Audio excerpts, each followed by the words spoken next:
প্রিয় বন্ধুরা, আসসালামু আলাইকুম। আমি সানবারি টুরস থেকে বলছি। আমি ভালো আছি, আপনারা ভালো আছেন নিশ্চয়ই। আগের ভিডিওতে আমি বলেছিলাম কিভাবে একটি ইউরোপাস সিভি তৈরি করা যায়, তা আমি আপনাদেরকে দেখিয়ে দেব। তারই ধারাবাহিকতায় আজ আমি আজকের ভিডিওটি তৈরি করছি।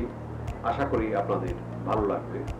আর ভিডিওটি অত্যন্ত গুরুত্বপূর্ণ বিধায় আপনারা না টেনে ভিডিওটি সরাসরি দেখবেন, অনেক কিছুই জানতে পারবেন। অনেকেই সাধারণত বলে থাকেন কিভাবে একটি সিভি তৈরি করা যায়, কিভাবে ইউরোপাস প্রোফাইল তৈরি করা যায়, কিন্তু কেউই জানান না কিভাবে ইউরোপে আপনি একটি চাকরি আবেদন করবেন। আমার পরবর্তী ভিডিওতে আমি দেখিয়ে দেব কিভাবে আপনারা ইউরোপে একটি চাকরির জন্য আবেদন করবেন। আমাদের দেশে অনেক দক্ষতা সম্পন্ন জন রয়েছেন যারা ইউরোপে ওইসব পোর্টালে আবেদন করলে সহজেই একটি চাকরি জোগাড় করে নিতে পারেন।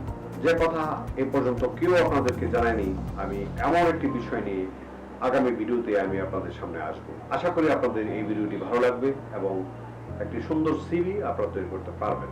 একটি ভালো সিভি যদি তৈরি না হয় তাহলে যারা চাকরিদাতা তারাও আপনার প্রতি আগ্রহ হারাবে। আরেকটি কাজ আপনারা করবেন না, কখনোই একটি সিভি দিয়ে সমস্ত আবেদন আপনারা করবেন না, তাহলে আপনারা নিজেরাই নিজেদের কাছে প্রতারিত হবে। চলুন আমরা দেখি কিভাবে একটি সিভি তৈরি করা যায়।